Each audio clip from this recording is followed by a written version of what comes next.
జరుగుతూ ఉంది. Working capital ఇవ్వడం లేదు, సంతకాలు ఇవ్వడం లేదు, జైల్లో విలీనం చేయడం లేదు, ఉద్యోగస్తులకి పర్మనెంట్ ఎంప్లాయీస్కి కాంట్రాక్ట్ కార్మికులకి సక్రమంగా జీతాలు ఇవ్వడం లేదు, కాంట్రాక్ట్ బిల్లులు చెల్లించడం లేదు, భూస్థాయిలో విద్యుత్ ఉత్పత్తి చేయడం లేదు.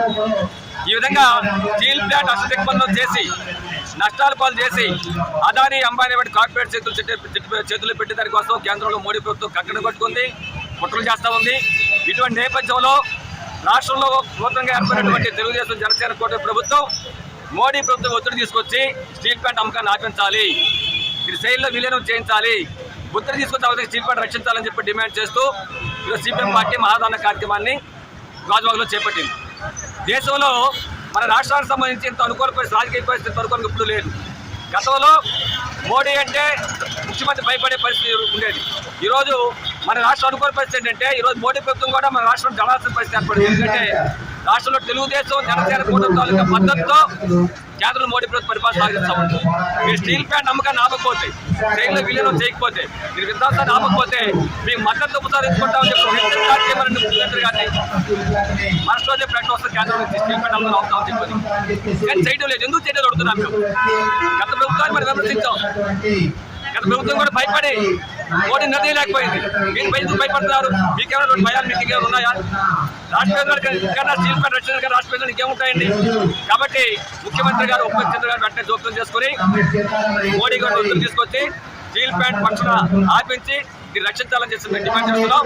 మీరు ఈ విధంగా చేసే విధంగా మన విశాఖపట్నం ఎంపీ గారు భరత్ గారు, మన విశాఖపట్నం గాజువాక ఎమ్మెల్యే పల్లా శ్రీనివాస్ గారు, ఆయన రాష్ట్ర టీడీపీ అధ్యక్షులుగా ఉన్నారు. మీ పదవుల్ని మీ బాధ్యతలు సక్రమంగా ఉపయోగించి మీరు రాజీనామా చేస్తామంటే మీరు రాజీనామా చేయడం ఉపయోగండి. మీరు రాజీనామా చేస్తే మీరు కాదు, స్టీల్ ప్లాంట్ ఆపకపోతే, జైలు విలీనం చేయకపోతే మీ మద్దతు ఉపయోగించుకుంటామని చెప్పి హెచ్చరిక మీ పార్టీ ద్వారా కేంద్రానికి హెచ్చరిక జారీ చేయండి. అది ఉపయోగం. అప్పుడు కేంద్రం దిగి వస్తుంది, గ్యారెంటీగా స్టీల్ ప్లాంట్ అవుతుంది. అవుతుంది విశాఖపట్నం ప్రజానీకానికి, రాష్ట్ర ప్రజానీకానికి కూడా ఇది మేలు చేకూరుతున్న ఉద్దేశంలో సిపిఎం పార్టీ కార్యక్రమాన్ని నిర్వహిస్తున్నాం. భవిష్యత్తులో కూడా స్టీల్ ప్లాంట్ రక్షణ కోసం, రక్షించే వరకు స్టీల్ ప్లాంట్ రక్షణ కోసం ప్రభుత్వం చేస్తామని చెప్పి విశాఖ ఉక్కు తెలుగువాడు అకౌంట్ 1310 రోజుల నుంచి ఉద్యమం నడుస్తూ ఉంది. ఈ ఉద్యమం సందర్భంగా తెలుగు ప్రజల పోరాటం ప్రతిరూపమైన విశాఖ ఉక్కు 32 ప్రాణత్యాగాలతో 16,000 మంది నిర్వాసితులయ్యి ఆంధ్ర రాష్ట్రం మొత్తం కొట్లాట తెచ్చుకున్న కర్మాగారాన్ని ఈరోజు మీరు అమ్ముతా ఉన్నారు. దాని వ్యతిరేకంగా మా పోరాటం మొదలైన తర్వాత రాష్ట్రంలో ప్రభుత్వం మారింది. కేంద్రంలో పటాపటి ఏడుతూ 3వ మోడీ గారు వచ్చారు. ఇప్పుడు సిపిఎం పార్టీగా 25 రోజుల నుంచి డిమాండ్ చేస్తూ ఉన్నాం. ఢిల్లీలో గత 4 రోజులుగా చాలా పరిణామాలు జరుగుతూ ఉన్నాయి. ఆ పరిణామాల నేపథ్యంలో స్టీల్ ప్లాంట్ పాజిటివ్ వైపు తీసుకుపోతా ఉన్నారు, నెగిటివ్ వైపు తీసుకుపోతా ఉన్నారు అడుగుతాం. సంవత్సరానికి 75 లక్షల టన్నులు ఉత్పత్తి చేయాలని విశాఖపట్నం స్టీల్ ప్లాంట్ కేవలం 25 లక్షల టన్నులు ఉత్పత్తి చేయాలని చెప్పి నిర్ణయం చేసుకుంటాం. ఇది అత్యంత ఆశాస్పదం. దాని ద్వారా విశాఖపట్నం స్టీల్ ప్లాంట్ ఉత్పత్తి తగ్గించుకుంటే ఆంధ్ర రాష్ట్ర మార్కెట్లో టన్నుకి 5,000 రూపాయలు బ్లాక్ మార్కెట్ అమ్ముకుంటా ఉన్నారు. విశాఖపట్నం స్టీల్ ప్లాంట్ ఉత్పత్తి నిలిపేస్తే రైతుల కన్నా అమ్మని అందడం లేదు, బ్లాక్ మార్కెట్ అమ్మని అమ్ముకుంటా ఉన్నారు. విశాఖపట్నం స్టీల్ ప్లాంట్ ఉత్పత్తి నిలుపుదల చేస్తే ప్రజల కన్నా మెడికల్ ఆక్సిజన్ అందడం లేదు, బ్లాక్లో 1,00,000 రూపాయలు కొనుక్కుంటున్నారు.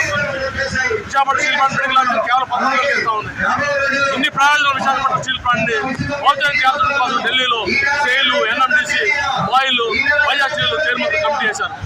ఈ సందర్భంగా రాష్ట్ర ముఖ్యమంత్రి గారిని, డిప్యూటీ ముఖ్యమంత్రి గారిని ఇద్దరిని కలగ చేసుకుని స్టీల్ ప్లాంట్ పూర్వవైభవంగా నడిచేలాగా పూర్తి ఉత్పత్తి వచ్చేటట్టు చేయాలని చెప్పేసి ఒత్తిడి తీసుకురావాలి కేంద్ర అని చెప్పేసి, కేంద్ర ప్రభుత్వం మీ మీద ఆధారపడి ఉంది కాబట్టి మీరు చెప్పిన మాట వాళ్ళు ఖచ్చితంగా ఇద్దామని చెప్పేసి ఆ విధంగా చేయాలని చెప్పేసి కోరుతూ సిపిఎం ధర్నా నిర్వహిస్తాం.